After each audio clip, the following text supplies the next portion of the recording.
Hello, everyone, and welcome to Dynasty Dumbies, your home for the latest in college football news and action. We are your hosts, Hunter and Tony. Thanks, Tony. Excited to recap a great week 2 in college football, which has really been the story so far in the first couple weeks. Yeah, definitely.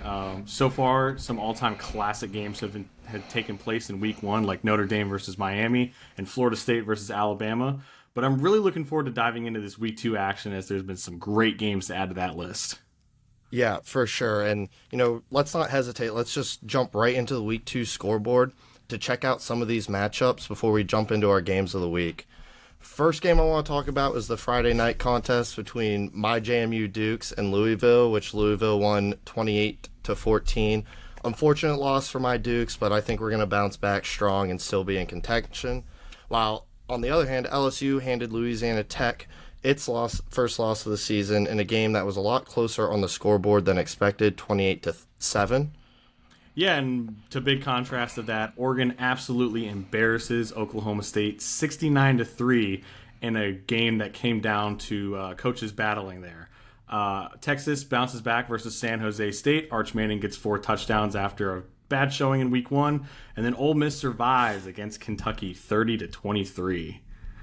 Yeah, and in another tight game that was a non-ACC matchup between NC State and UVA, NC State squeaked it out 35-31 and honestly a shootout, while Syracuse scored 14 in the fourth and 7 in overtime to beat UConn 27-20, and they ran sprints after the game because of their poor performance until the fourth quarter and overtime.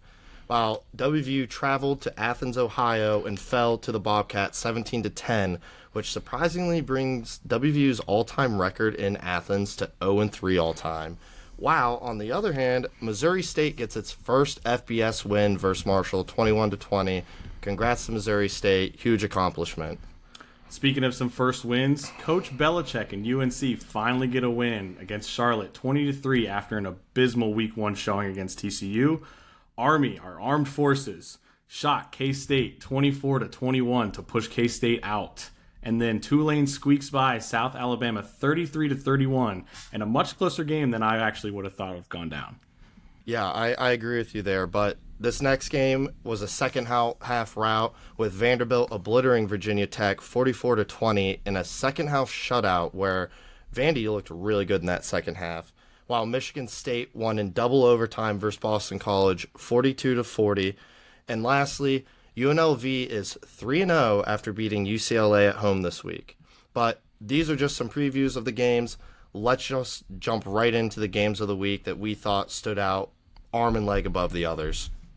Yeah, to start off, I think the one that most people want to talk about is USF traveling to Gainesville and beating Florida in the Swamp 18-6. USF upsets them on the road. Huge implications with a game-winning field goal as time expired. USF quarterback Byron Brown keeps the momentum going. He threw for 263 yards, 66 rushing yards, and threw a touchdown as well. Florida, they get fraud checked? Possibly. There's a chance they might have been. They have a tough schedule down the rest of the way. This was a really tightly contested game.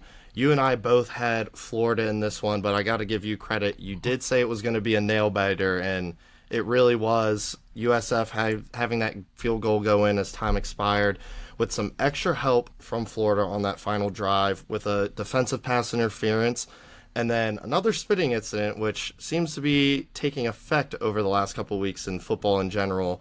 But those 2 penalties brought Florida up for 11 penalties for 103 yards, which was a huge difference maker in this tightly contested game. But Florida, definitely a loss they could not afford. Luckily, it's not a conference loss, but it's going to make an at-large bid in the college football player that much harder, so they really need this USF team to keep winning and keep winning convincingly. Yeah, I agree with you there. Florida, that's like you said, non-conference loss, but it's one of those where it's like could not afford to lose that with tough SEC play coming up with their insane gauntlet that they're going to have to run into soon here. It's just one of those ones that they probably looked on the schedule and thought, oh yeah, we should get a win there. But Is the question is now arising: is it time for Billy Napier to get the boot? Yeah, I mean, the clock management in this game was subpar to say the least, which really sums up his time in Florida. In his first 40 games at the helm here, he is a perfect 500. So if you like some great Jeff Fisher style football, Billy Napier is your guy, but Florida has much higher expectations than 500 through 40 games. I'm really interested to see how hot his seat gets. If they can stay strong this year and finish with 10 wins, I think his seat's going to be for sure safe, because I think 10 wins is going to get them back into that football playoff conversation. But we saw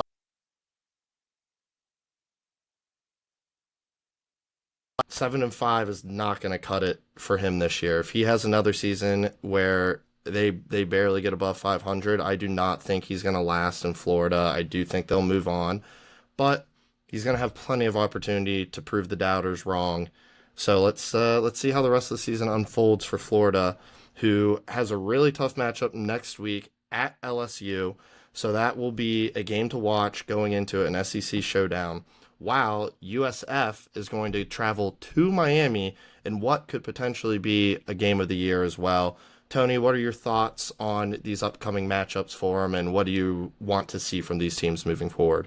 Yeah, I think from Florida, the obvious part is, like we've been saying, the deep ball. It has absolutely been non-existent for them right now, and it seems to be that's the way they need to trend towards, because they have all the talent around DJ Lagway, and he has the ability to get that ball down there. It's just what is making it not work. They got to figure that out before they get into these really tough opponents, like you said, starting at LSU, which I thought had potential to be game day worthy if Florida would have won in convincing fashion, but since they decided to not show up, I think kind of ruined that chance for them, and maybe possibly for the rest of the season. And then with USF, this is another chance for them to just prove everyone wrong and prove that they are legit and that they are almost a sure lock for the playoff at this point. If they can go into Miami against a very, very good Miami team and show them we can get 2 wins on the road against these power conferences, then it'll really solidify them as their serious contender this year. Yeah, I 100% agree with you. Battle of the state of Florida, man. Florida football might be back at full force, but if USF can go in Hard Rock Stadium and pull off the upset against the Hurricanes, I don't see any other argument but having to rank them at least in the top 10. Personally, you got to rank them in the top 5. 3 ranked wins against 3 very challenging opponents, including Boise State to start the year. USF has a chance to do something really special this year. Even with a loss to Miami, though, I do think that this is a team that will make the college football playoff if they can handle business in the American. Absolutely, I agree there. So it'll be interesting to see how this game pans out, and like you said, potentially being a game of the year candidate. So moving on to our next game of the week, the good old Cy-Hawk rivalry with Iowa traveling to Iowa State and losing in a very, very close game, 16-13. Yeah, this was a typical game between these two. Iowa State is always a defensive struggle, low scoring, bad blood as always, and honestly a really good epitome of what college football rivalry should be. These teams fought tooth and nail down to the very end. Neither offense really got going strongly. Iowa's Gronowski still has not found his footing. He's 21 of 39 for 127 yards and a touchdown through the first 2 games. That is not his stat line from the Iowa State game. The South Dakota State transfer and former Walter Payton Player of the Year at the FCS level has to get going if Iowa has a chance to do something. This was a really big loss for them early in the year. I'm not sure if this is a team that has obviously, personally, they have high aspirations, but not a team I have high aspirations for moving forward. Unlike Iowa State, who I think might be in the driver's seat for the Big 12 championship and that automatic berth to the playoff. Yeah, I agree. Iowa, I never really saw as one of those teams that could take that next step. It seems to be they're in a never-ending cycle right now, unfortunately for them. And they haven't gotten great quarterback play in forever. And like you said with Gronkowski here, he needs to get going. That offense needs to get going if they want to have any chance to really solidify themselves. But nonetheless, Iowa State, they end the away win streak now, where it was 5-0 previously. They finally get a win at home, which is massive for them. And like you said, I think Iowa State is very much in the driver's seat when it comes to the Big 12 right now.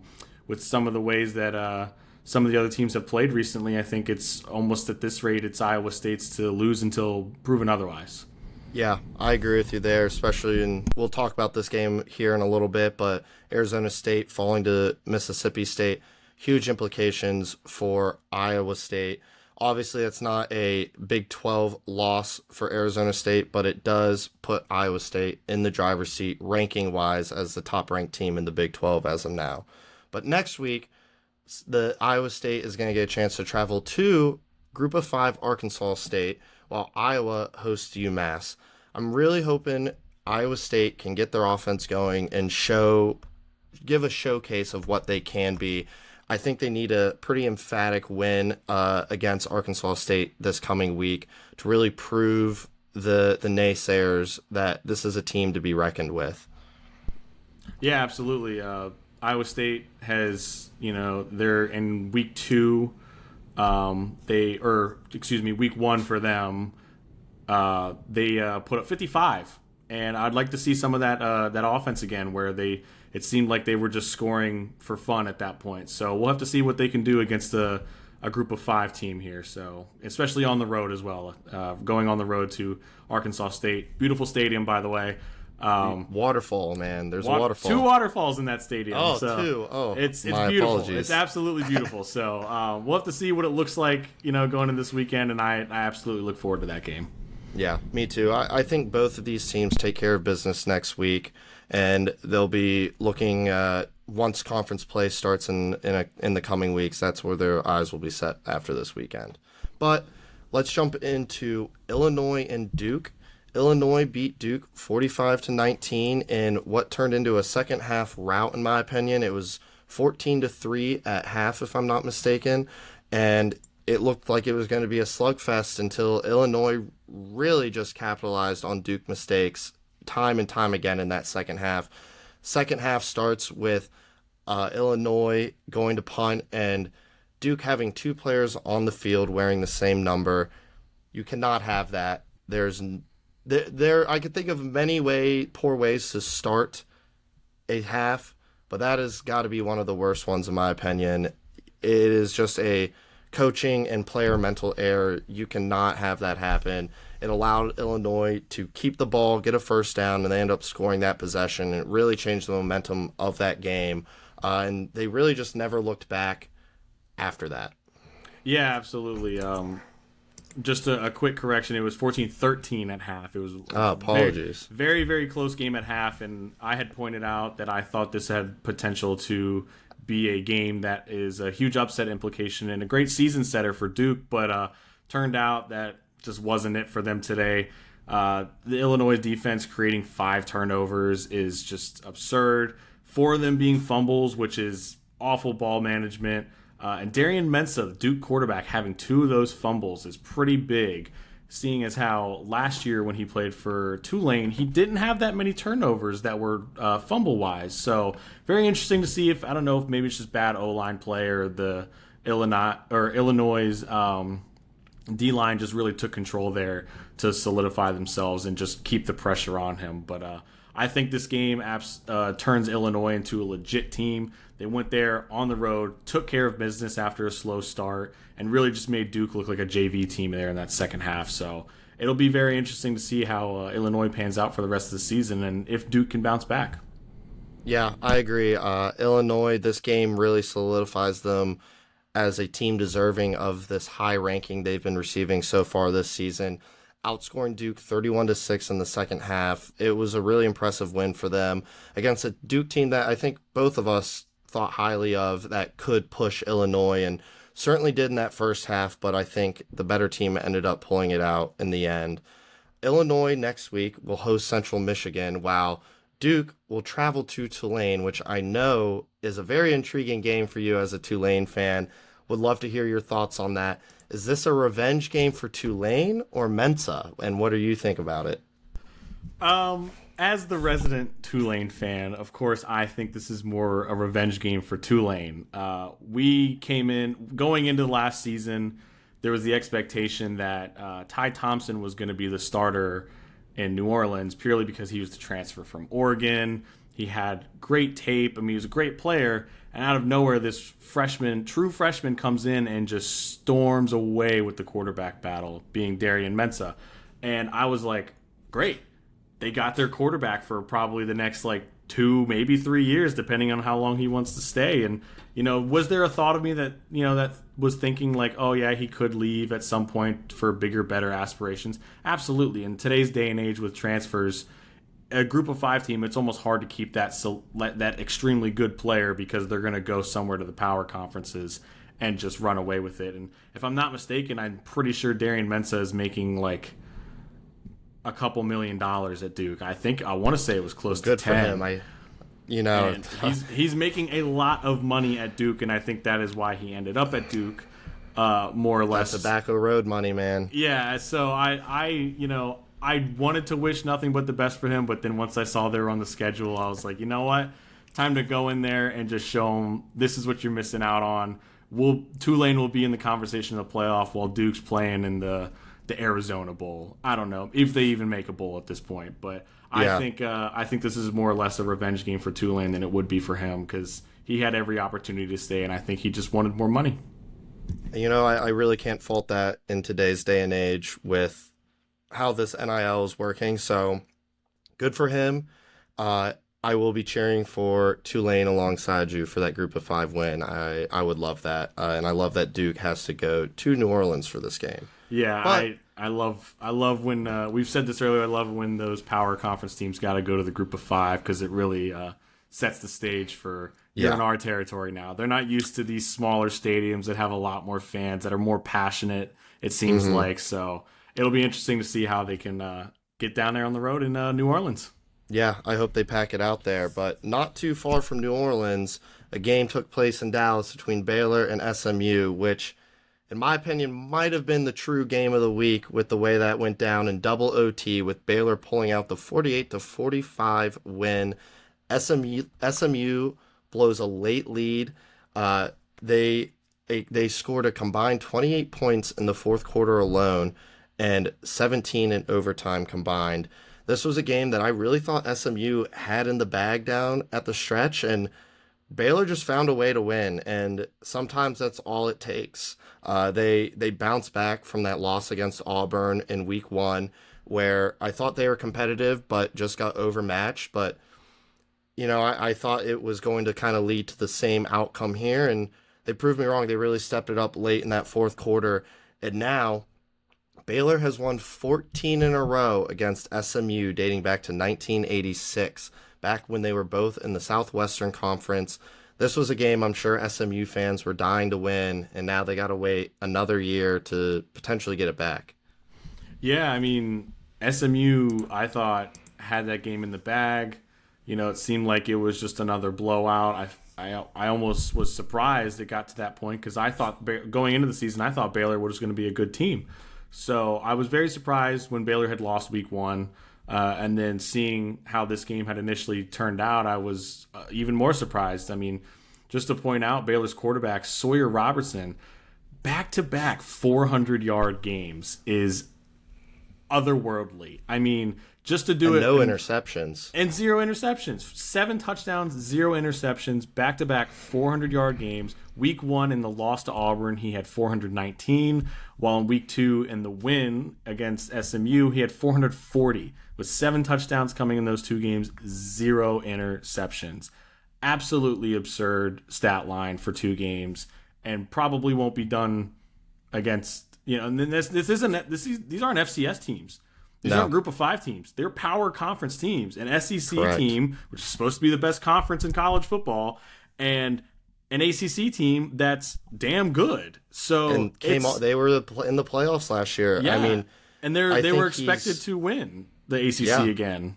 I think Robinson's put himself in the Heisman conversation if he keeps up these stat lines, there'll be no doubt that he'll be sitting in Radio City Music Hall at the end of the year as one of the final candidates. And honestly, sometimes just having one player go crazy beats being the better team. And I do think SMU was the better team for 85% of this game, but they just could not finish the job. And Robinson really was a difference maker in this. He looked phenomenal and has just continued to shine in these first 2 weeks. So really interested to see if he and Baylor can keep up these offensive performances. Next week, Baylor will host FCS Samford, and SMU will travel to Missouri State, the FBS rookie, who just got their first win this past weekend. I think both of these games, maybe I'm jinxing them, but should be tune-up games before both teams jump into conference play. I think both teams should win these, but you never know. Missouri State could be riding high after that first win against Marshall. I do think both of these teams have a shot to do something special this year. I think Baylor, despite the loss to Auburn early, and SMU, despite this loss to Baylor, will be competing for their conference title games if they can keep up the kind of performances they've shown so far. Yeah, this could be one of those quality lessons for SMU, as like we like to call it. So yeah, I don't see an early season loss like this killing SMU that much, unless them blowing that lead really chills them to the bone and just dismantles their confidence altogether. But like you said, I think both of them get their business done next week against lesser opponents. So jumping into the next game we wanted to cover, as we mentioned earlier, Arizona State losing to Mississippi State in Starksville, losing 24-20 on a last-minute 60-yard touchdown pass from Mississippi State. Yeah, I mean, Mississippi State dominated this first half. They were up 17-0. ASU scored a field goal late in the first half to make it 17-3 at the half. Mississippi State had a 209 to 95 yard edge at the half. I mean, they made ASU look like a team that they were before Kenny Dillingham showed up. I mean, it was just a tale of two halves, really, as ASU's rushing attack really had them dominating the second half of this game, where they scored 20 straight points to take the lead with 1:30 left. And really, there was no passing attack involved. It was behind running backs of Raleek Malik and Kanye Udo, who led the way. Brown had 18 rushes for 110 yards, which is 6.2 on average, and Udo had 23 for 105 and a touchdown. I mean, these two were just a two-headed rushing attack in the back. Arizona State could not get their passing game going, but it looked like the better team was going to pull it out there in the second half. They looked like they were a different team coming out of that locker room. But, all is fair in love and war, and Mississippi State gets that 60-yard touchdown pass. Kenny Dillingham said in his pressers this week that ASU took a gamble on that last play. They wanted to get after the quarterback, and sometimes those plays don't work out, but puts them behind the 8 ball now. A team that had very high aspirations, still not affected in the Big 12, but definitely an early season stumble that can really stick with people. What are your thoughts? What did you see as a big difference maker in the first compared to second half? Yeah, I think you really, hit the head of the nail. So the rushing attack in that second half from ASU was just massive. I mean, to have two different running backs just go for 100+ on their attempts is insane. I mean, just let alone having one 100-yard rusher with, less than 20 carries is pretty good numbers. So to have two is really going to set the tone there in that second half. And I thought for sure that they would have been able to, with how they were rushing the ball, that they would have been able to drain the clock a little more when they had the lead. And then, if they don't end up having that last possession, then, maybe making it so there wasn't enough time for Mississippi State. But like the coach had said, gambled on it, got it wrong. I mean, that was just a beautiful pass, beautiful catch and run into the end zone. I was shocked. My jaw was on the floor when I saw him run into the end zone or connect on that pass, let alone. So Yeah. I think it was a pretty big stumble for Arizona State, seeing as how when we get into the rankings later that the Big 12 still seems to be a little disrespected. So one small hiccup could really hinder their potential to go to the playoff. Yeah, I do think that they can still put together a college football playoff season. They handle business in the Big 12. They will be in the dance at the end of the year. But what I'm more interested in is, can Mississippi State show that this wasn't a fluke? They were a team that went 2-10 last year.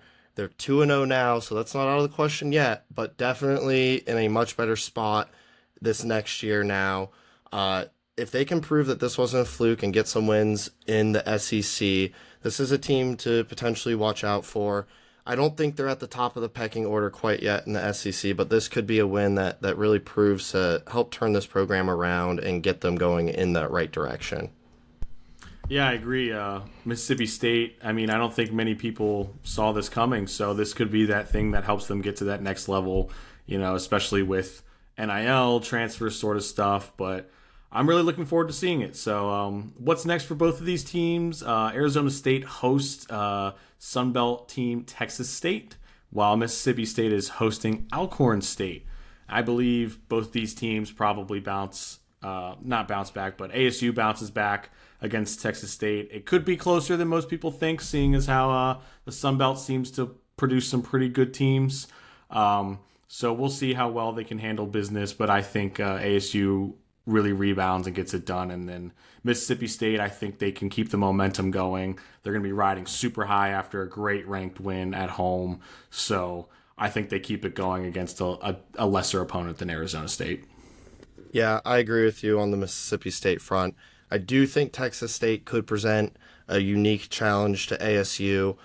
They're definitely not a team to look over and skip, so this could be a trap game for them. The Sun Belt, like you said, maybe I'm a little biased, but I think they produce some pretty good teams, and Texas State is one of the better ones in that conference. So definitely a game to watch out for. I do think Arizona State's going to get the job done, but in a much tighter contest than most expected. But a game that might have been a little bit further apart than people anticipated was where College Game Day was at in Norman, where Michigan fell to Oklahoma 24-13.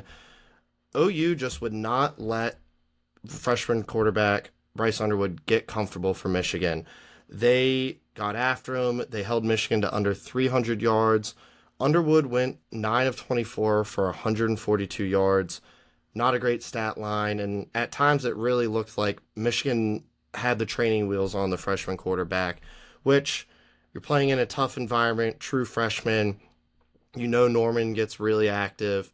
Really hard challenge to face. I thought Oklahoma looked great in this. I was an Oklahoma doubter going into this game, but I did think that they were going to beat Michigan, but they looked a lot better than I thought they would in this game, being up 14-0 at half. Yeah, Oklahoma just kind of looked like they controlled the game from the start and just ran with it.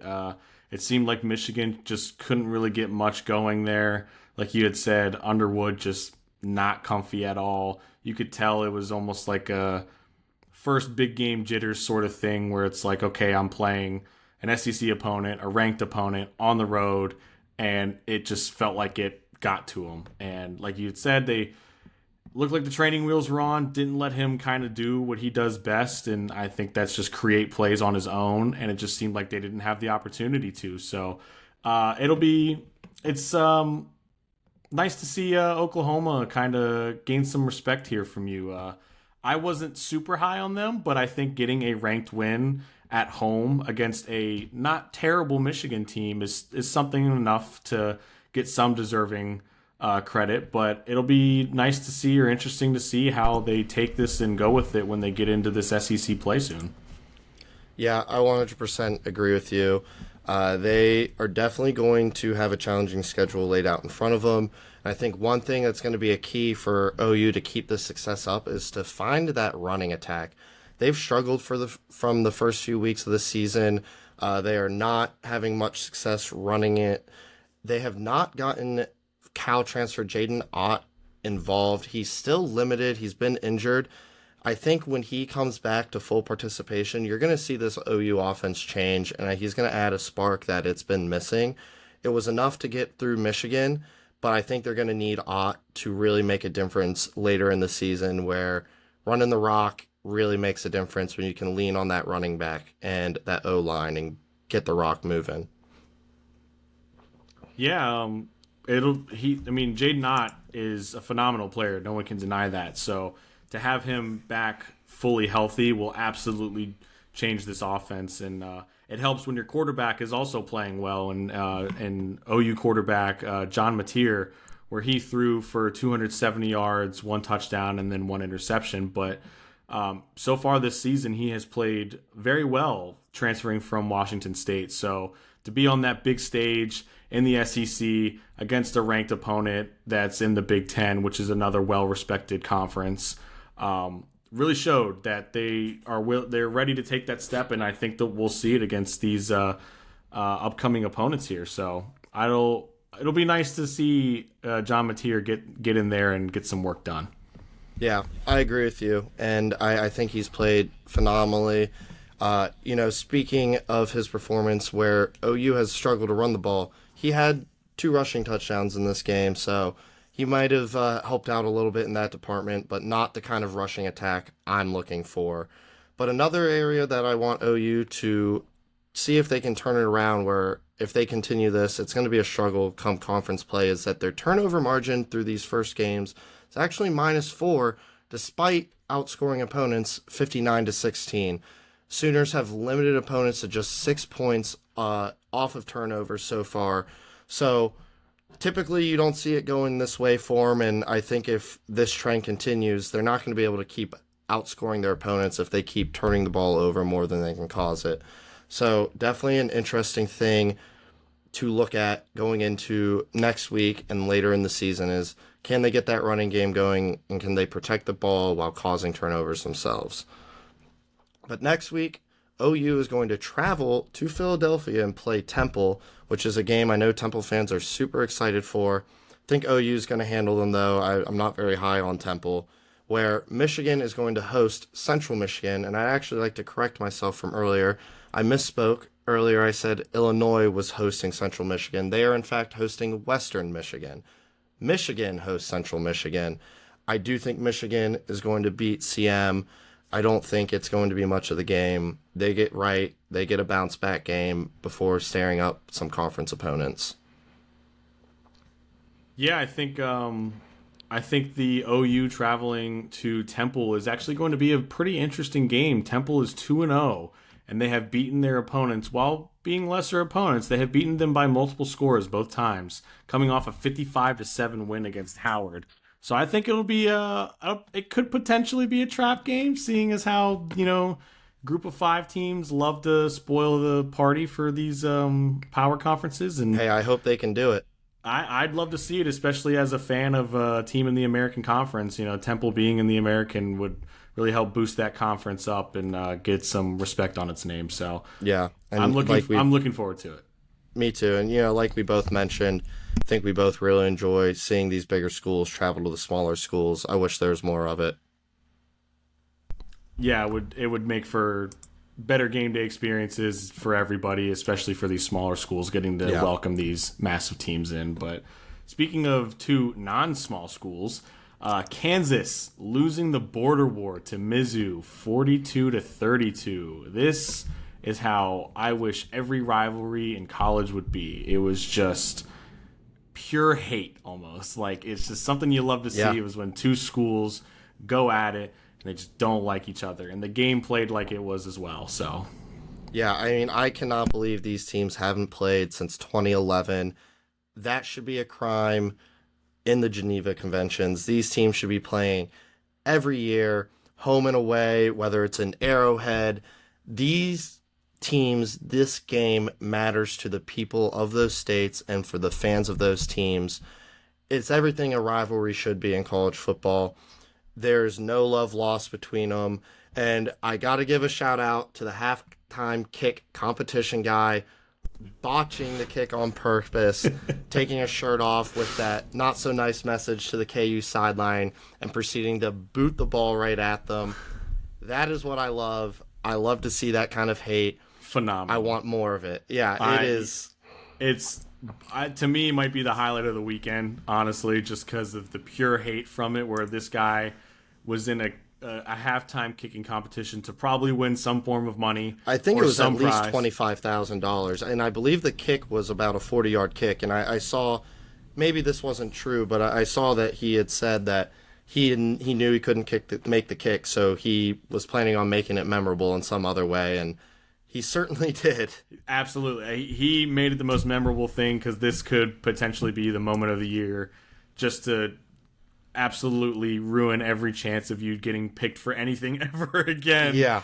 Just for this pure hate that you have for this team, which I love, and just booting it into that sideline. Phenomenal. Phenomenal by him. Hats off to him. I love it. Would love to have been in that group, whatever group messages he's in. Would have loved to have been part of them to see the kind of banter that was had. But enough about talking about halftime games. Let's talk about the actual game. Kansas took an early lead, but Mizzou pulled away, capitalizing on those Kansas mistakes. Kansas actually became the first team in a decade to be outgained by 200-plus yards and not trail at halftime. They took an early lead by capitalizing off of some Mizzou mistakes, but they just could not get the ball rolling, and it allowed Mizzou to really get back into this game. It was tied 21-21 at half. Mizzou, non-conventional way to 21, missing an extra point, having a safety, some field goals there. But after halftime, this was a back-and-forth contest. And honestly, it was one that I thought Kansas was going to close the door on them there, despite the rocky road. But Mizzou really just took the steering wheel there at the end of the fourth quarter and pulled away. It was them capitalizing on Kansas not getting off the field on fourth down. But honestly, a really great game. I hope they can keep this game going, this series going, I should say, to the end of time. Up until its break in 2011, it was the second most played college football series of all time. I believe now it is the 7th or 8th. Still an all-time classic, but this game was a great addition to it. Tony, what are your thoughts on the game? What did you look to see from these teams, and really, what was the vibe you got? Yeah, I mean, like you said, I wish this game was played every year because it's just phenomenal football, phenomenal television. So it's entertaining every single time, no matter what. I think something that really could have decided the game here was Kansas's lack of a rushing attack. 28 total yards from their 3 people that attempted a carry, 10 coming from their quarterback, Jalen Daniels, and only gaining 17 yards, albeit he did score a touchdown from a rushing attempt. But 28 yards is horrible. You're not going to win many football games with 28 rushing yards in comparison to Missouri's 261 as a team with their 47 attempts. So it just goes to show that, I mean, running the ball is still very much important. And I know that in a lot of games, you know, especially coming from a game where leaving the first quarter, you're up 21-6. You would think, like, start running the ball. Let's drain some clock here, even if it's still first half. But it just seems like nothing got going. And then Mizzou just blows up for 15 and shuts them out in that second quarter. So that completely changes the game there and ties it up. So, and then leading into that second half, it just felt like, you know, Kansas kind of lost it. They were just a little lost, and Mizzou just kind of pounced on it and took over. I mean, Mizzou's quarterback throwing for 334 yards, 3 touchdowns is great stat line. And even Jalen Daniels, he played a pretty decent game with 223 yards, 2 touchdowns, and 1 interception. But like I said, I think a massive miss on the Kansas part is establishing that run game, especially with a big lead early on in the game. I think that's your chance to establish it, get some things going, get that clock running down as quickly as possible. Yeah, I agree with you on that. Definitely a missed opportunity for Kansas, but they get a bye week this coming week before hosting West Virginia on September 20th to kick off Big 12 play. Unfortunately, I think WVU is not a great team this year in Rich Rod's first year as head coach back in Morgantown. think Kansas is going to be able to start Big 12 playoff right. However, never count out the Mountaineers. But Mizzou, they get the second leg of a homestand versus the Raging Cajuns of Louisiana. I think that's going to be a surprise tough game for them. Despite Louisiana stumbling earlier this season already, they are a tough team, and I think that it's going to be a game that Mizzou wins by at least 2 scores, but going to be a little bit closer than people expect. Yeah, I'd agree. You never can count out, like we've said multiple times, you can never count out these G5 teams. They love to pull these upsets, especially on the road. On the road is when you least expect it, and that's when they tend to happen. So it'll be interesting to see how Mizzou can keep this momentum going, and then Kansas needing probably a much-needed break after that game with how much hate was built into that game. So they'll get a nice week off before beating a somewhat lackluster West Virginia team. So we'll see how that pans out. But we're going to transition into our top player performances of this past week, starting with some Heisman candidates. Right now, still, I believe the favorite to win it is LSU quarterback Garrett Nussmeier. He threw for 237 yards, 1 touchdown, 1 interception in their win. Albeit a little lackluster, but still good stat line nonetheless. Miami quarterback Carson Beck threw for 267 yards and 2 touchdowns in a convincing win. We'll see how he performs this upcoming week against USF. And then, as we mentioned earlier, Oklahoma quarterback John Mateer, who has now jumped into it with his recent performances, 270 yards, 1 touchdown, 1 interception, but 2 rushing touchdowns on top of that. USF quarterback Byron Brown, probably still a dark horse in it. I don't know where he sits odds-wise, but he still should definitely be in the conversation. 263 yards a touchdown with 66 yards on the ground and a massive upset on the road. And then some other top performances I wanted to point out is Oregon quarterback Dante Moore, who's having a sneaky good season so far and will probably be in the Heisman conversation as a top 3. He's in it, but he's not praised as much as he should be, I believe. But he's putting up those numbers against a quality team, says stuff. So he put up 266 yards and 3 touchdowns in their win against Oklahoma State. And then, like we had said earlier, Baylor quarterback Sawyer Robertson with his back-to-back 400-yard games. He's absolutely going to skyrocket into these Heisman conversations, especially if he can just string together some more really good stat lines. Yeah, obviously a lot of quarterbacks on this list. Early in the season, a lot of things are going to shake out. But I think a player that we both have highlighted a couple times is Baylor's quarterback, Sawyer Robertson. He's playing at a really high level, but so are these other quarterbacks. I think if USF can keep pulling off these huge upsets, Byron Brown is going to turn into a front runner real quick. He, not to say it, but maybe this year's Group of 5, Ashton Jeanty, when it comes to the Heisman, if USF can win, he has that real possibility. I think Carson Beck has looked really good. He's looked rejuvenated here in Miami. A different player than he was last year. I know last year he ended the season really banged up. He just looks to have a new spark to him. I think this Miami team has a chance to do something really good this year, and he's going to be a big part of that. Yeah, so it'll be, like you said, early in the season, a lot of quarterbacks. It's really hard unless you're a stellar generational player, it's really hard to break yourself loose in those skill positions. It's going to be a lot of quarterback talk. But I think a lot of quarterbacks deserve it this year. I mean, it'll be interesting to see how these things pan out. I mean, it's only week 2, so a lot of stuff is still kind of hearsay until someone really solidifies themselves. But moving into another interesting topic that picked up at the end of the week, Arch Manning. Is he injured? Is he playing through an injury? There has been some videos surfacing of him when he's going through his throwing motion, really kind of showing massive amounts of pain in his face. Like he just can't go through a full motion. He looks like his ball lost some velocity behind it. And it just doesn't look good for him right now. But then Sark comes out and denies it and says that he's totally fine. There would be no injury designation. But I'm starting to lean a little on the side. I think there's something there, and they're just not gonna disclose it. Yeah, I'm definitely leaning that way. Arch, I'll give him credit. He looked very good this week. 4 touchdowns, ran another one in. He looked sharp, but there does seem to be a shoulder issue that is affecting him and his motion. And I think it really started during that Ohio State game, week one. I think that's where the injury may have been picked up from. I guess it's going to be something that we have to wait and see more on.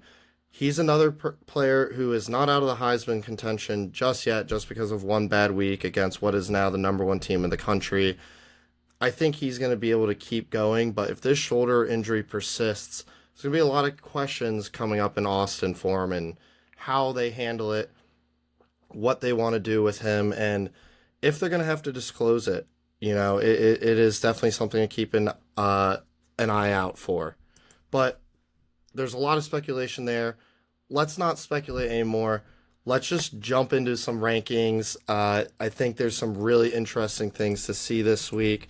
And we're going to start off with our own Dynasty Dummies rankings, Tony and I's, and see where we are ranking these top 25 teams at before jumping into a comparison with the AP poll. And then also our group Dynasty Dummy rankings that's collected with us two and three of our close friends in an AP style vote. But Tony, let's go ahead and get these rankings up on the screen and see what we're working with here. Yeah, so as you can see, these are me and Hunter's rankings alone. Like he had mentioned, we will show the AP rankings compared to our group rankings. So I'd like to go ahead and start off with mine. And top five. I think before we jump into these real quick, I think it's important to highlight the criteria that we look at when we do our own Dynasty Dummies rankings. Things that really matter to us are the results. We are looking at what happens in between the lines and on the field. We are not considering hypotheticals. We care about what the final scores are, what performances are. That's what matters to us. And another key thing that we're going to look out for is head-to-head matchups as we progress throughout the season. It's something that we take very seriously. If you beat a team, that's you deserve the credit over them. And then honestly, overall team vibe. If we really think a team is deserving, then we're going to rank them. These are our rankings, so everyone's entitled to their own opinion on them, and it's something that is open for discussion. Clearly, everyone likes to do their rankings, so definitely consider that when critiquing ours. Yeah, I mean, like you said it perfectly. Everyone's got their own opinion, and you can see right now that we have some different opinions here. And just to start it off, I mean, I think my top five is almost the unanimous top five according to most people, with Ohio State 1, Miami 2, Oregon 3.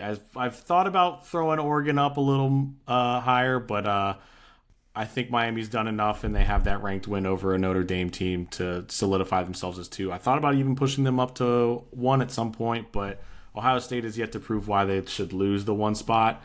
My biggest jump was probably USF moving into just outside of the top 10.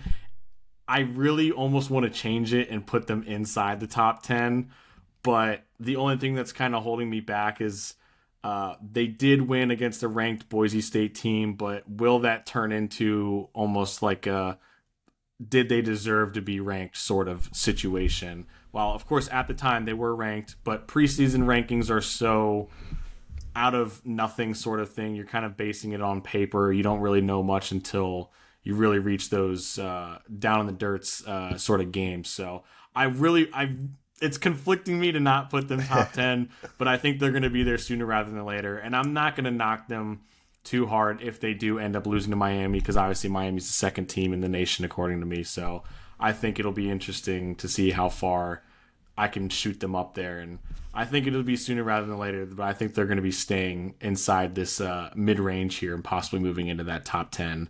I had Tulane move up to 20. To me, if you're ranked and you win and a team above you loses, I think you're going to move up. Simple as that. I'm not a huge fan of putting one-loss teams early in, but there's some teams like a Texas, like a Clemson, and a Notre Dame. And even Florida, I mean, putting them in there this early, they still did good. I mean, Florida, to me, lost to a ranked team, so I can't knock them too hard for losing to a ranked team on a game-winning field goal as time expires. So they'll have a big chance to move up or just completely get knocked off when they play LSU. So, and I'll be interested to see how Notre Dame can bounce back after having an early bye week after losing to Miami, seeing them still sit there 23, not going to move much at all just because they didn't play. So, and I had Missouri jump into my top 25 as well after a nice win in the border war. Yeah, I think you make a great point with having these teams jump in and, rewarding teams for having wins and no losses. And I think that's something that you'll see reflected in our rankings throughout the season, that if a team's 0-1, that they're going to be punished a little bit despite, probably being a top 10 team like a Texas or Notre Dame. You got to win games to be ranked that high. And until, they're going to have plenty of opportunities to win those games, but until they do, they're going to be ranked a little lower. I do expect teams like that to keep climbing, though. But looking at my rankings, you and I, same number 1 and number 2, Ohio State and Miami, both teams that came off huge wins week 1, I think deservingly got this high of a ranking from us both. I have LSU at 3 and then Oregon at 4. And then I take the bold decision to have USF at number 5. I think they're the only team that has 2 ranked wins. They beat a very good Boise State and Florida team, in my opinion. I think that Boise State win is going to reflect well on them by the end of the season. But I got to give them credit.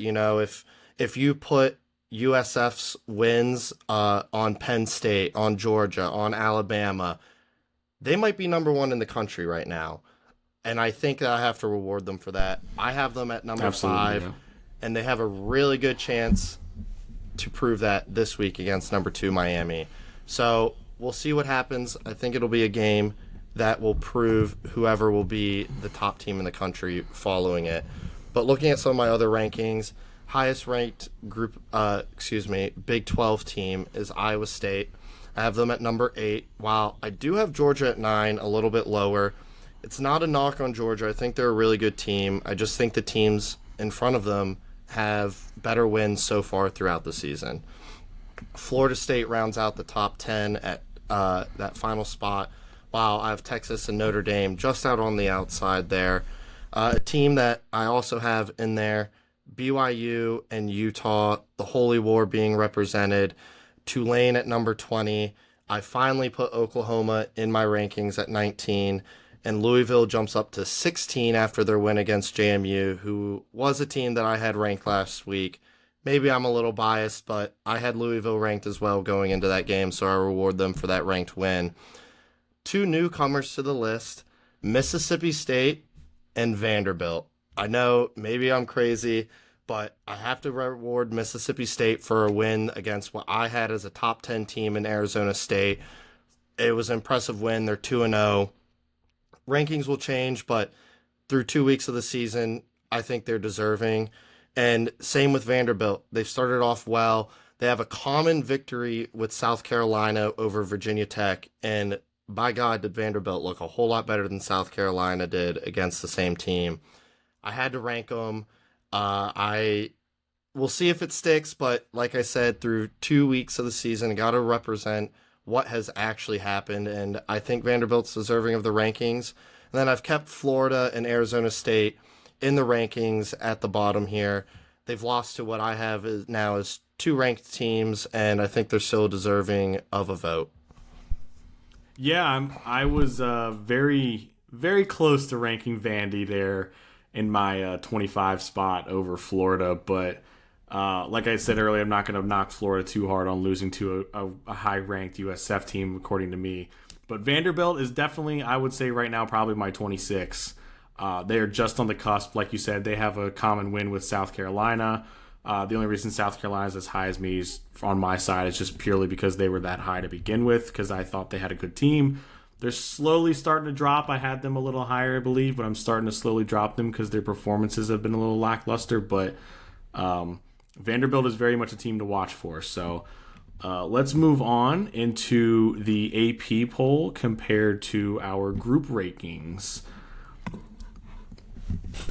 Yeah, and right off bat, you'll see the AP poll punishing USF a little bit. Well, maybe not punishing, but not rewarding them for their wins as strongly as Tony and I and the rest of our group has. USF, I think, is the biggest riser compared to our rankings and the AP poll, being at 18 in the AP and 11 for the Dynasty Dumbies rankings, just missing out on that top 10 cumulative ranking.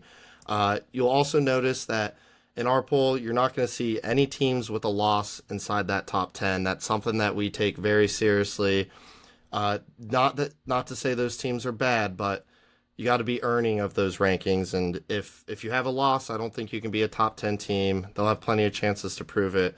But jumping really into this AP poll here, you have Ohio State, Penn State, LSU, Oregon, and Miami rounding out that top 5.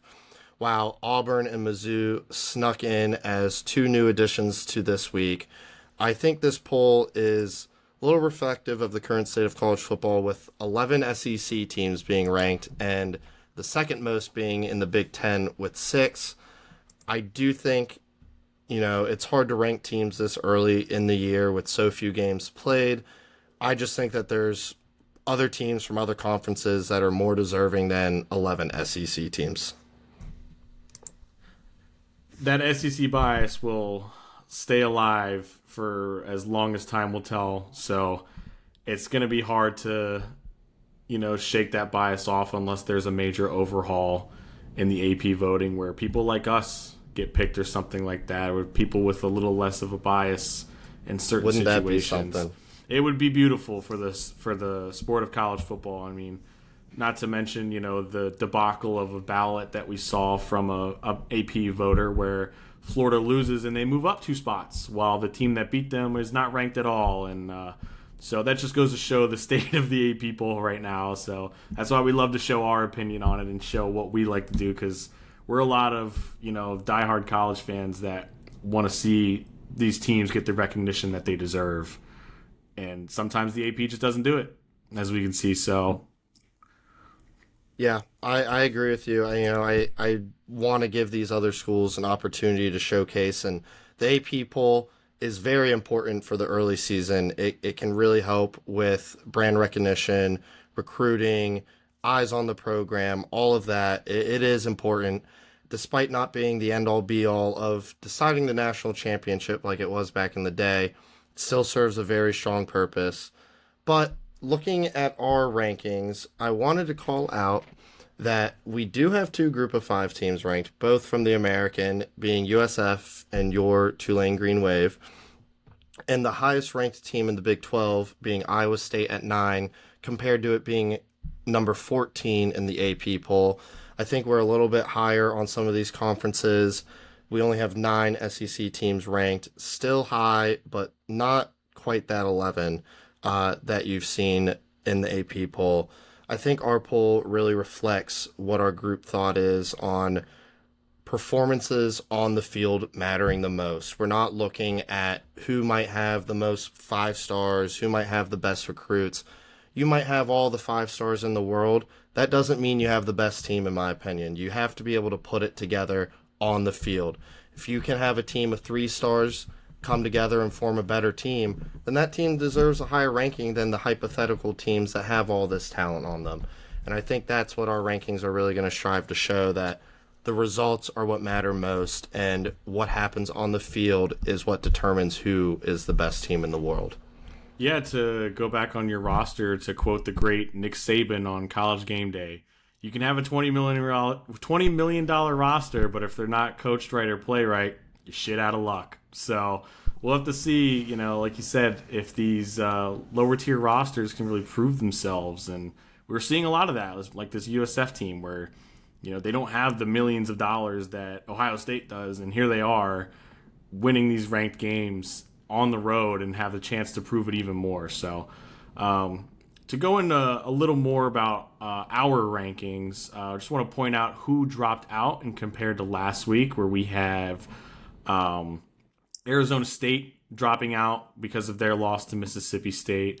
Florida dropping out due to losing to USF. SMU dropping out because of their loss to Baylor. Michigan dropping out due to losing to Oklahoma. And then Kansas dropping out, even though they were last week, they were tied for 25th with BYU, I believe, but they had dropped out after not receiving as many votes. Who entered our rankings total? Utah entering, Louisville getting in there, along with Tulane and Mississippi State to even it out. And then teams that received votes but didn't quite make the cut. Florida, of course. Georgia Tech, which is a team I love to look out for soon here. UNLV and Michigan also receiving votes. Auburn and Houston. TCU, Vandy.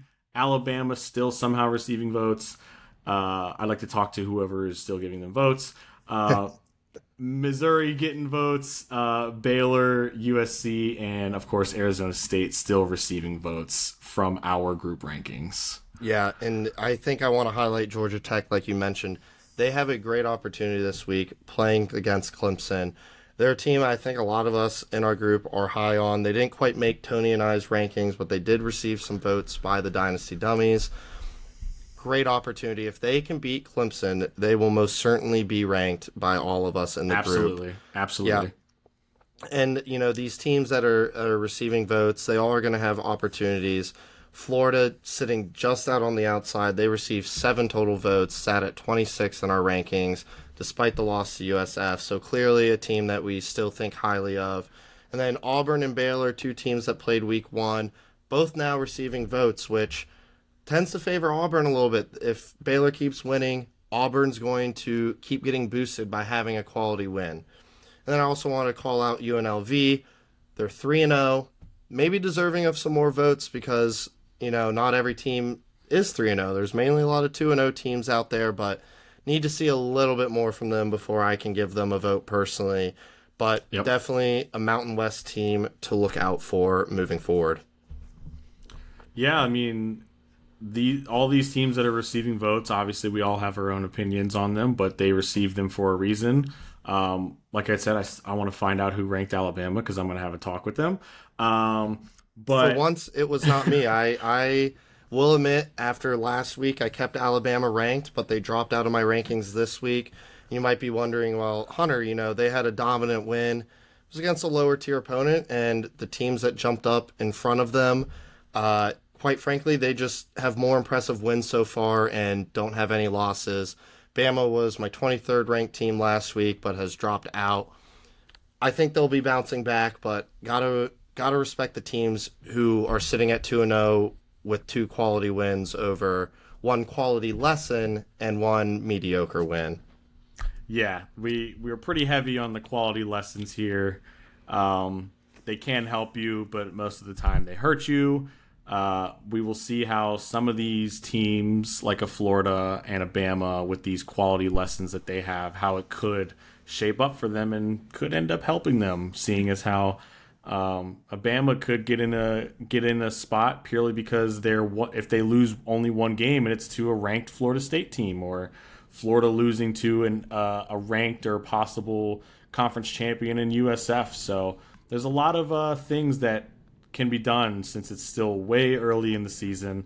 Plenty of time left, plenty of football left to play. So these are just early indications of how the season's going to go. I'm really looking forward to it. Yeah, same here. Like we said at the top, a lot of football left to be played. A lot of great games coming up in the next coming weeks. I really think this college football season's shaping up to be one to remember. The 12-team playoff opens up so many possibilities on how seasons are dictated, where an early season loss is not the end-all be-all anymore. I think we're going to see in a few weeks, we're going to look back on this week's rankings and think, what were we thinking? Because there's going to be a lot of mix-up coming down the stretch here. Yeah, you could do that almost every year. You could do it almost every week, honestly, where you look back and you're like, what was I thinking? And then you realize that I had Kansas State in the top 12 to start the season, man. They're not ranked anymore. I had them ranked, I believe, top 15 in mine preseason, and a week 0 loss to a conference opponent in a sloppy game, but it was close. I was like, oh, potential, obvious potential there. And then they barely beat an FCS team. And not they barely beat North Dakota, and not the North Dakota State team that is okay to have close games to. No disrespect to North Dakota. I'm very familiar with your game. You should be respected, but you're not North Dakota State, and Kansas State had a very poor showing against them. Yeah, so a lot of things can change week to week. We all know that, but let us know what surprised you guys this week and what storylines you think are worth following for this upcoming week. We will be checking back in with you guys later this week when we go to our preview show to preview this upcoming Week 3 slate. Yeah, and we're really looking forward to that. We're going to get a good slate of games in front of you guys to see what's to watch out for, what players are going to make the biggest impact, and maybe what interesting storylines we have going into this weekend. But don't forget to follow us on Twitter and Instagram at Dynasty Dummies. And if you want, you can follow our own personal Twitter accounts at HunterShaw5 for myself and at CronyTony20 for Tony. You'll see a bunch of not just college football sports tweets, but maybe a variety of sports tweets from those personal accounts. But if you're wanting to watch specific college football takes, Dynasty Dummies is the place to be. We're your spot for any breaking news, relevant news, and rankings each and every week for the college football. Thanks for listening. See you later.